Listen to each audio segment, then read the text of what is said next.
According to a recent source, Meg becomes pale as she confesses to harassing the late Queen and lying through her teeth about phony calls to her.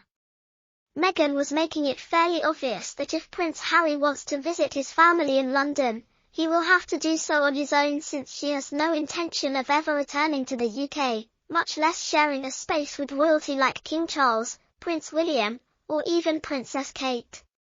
Meghan was insistent that she would not go back to the UK, according to a person familiar with the matter, since she is afraid of the British people's jeers. A royal source has just made the shocking claim that Meghan contacted the late Queen during the premarital phase of her marriage to Prince Harry and disclosed the information to the public. A dependable courtiers and minders were required to guard the Queen. Why did Meghan have the Queen's phone number when even Catherine didn't have access to a direct line to Her Majesty? She is the Queen of the UK, according to Jenny's report on Quora.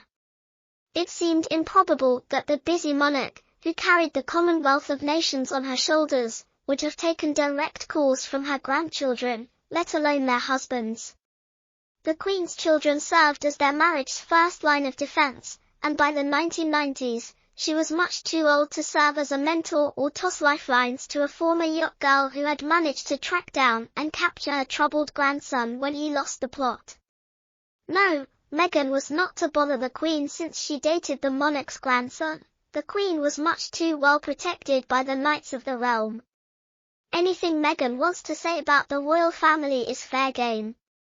Communications which the palace won't comment on, but given her penchant for leaking fake news to the press, every call to the Queen, no matter where she may be, travels through a switchboard which directs it to a senior courtier. The Queen has told the courtier who'd speak to according to his instructions. She had a very short list because she was so busy that every day of the week was already booked up weeks or months in advance. That goes for her grandchildren as well as her children, including Charles. She was able to continue with her day without being constantly interrupted. Because of it, 2 individuals gained access to the Queen's mobile phone, and a phone number. One was Princess Anne and the other was a racing manager, so the idea that Meghan would call her was part of a trying to demean the Queen as if she was an old lady just waiting for a chat. Nope, the Queen's life was very disciplined and incredibly busy. There certainly was no time for Meghan in late August 2020 when Harry and Meghan first moved into the Russian-owned Montecito mansion. News leaks from Meghan's PR staff stated the pair was still wed to the Queen despite the fact that they had been driven from Finding Freedom due to Forbidden Love and Prejudice,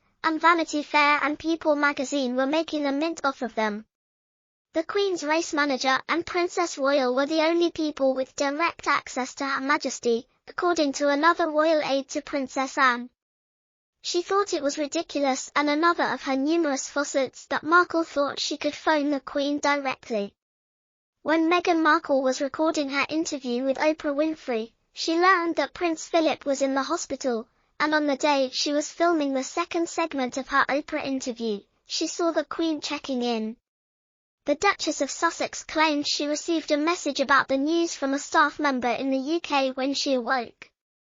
To check in, I nearly took up the phone and dialed the Queen. In the CBS interview with Oprah, Markle said that she had emphasized how the informality of the phone call contrasted with royal life in the UK.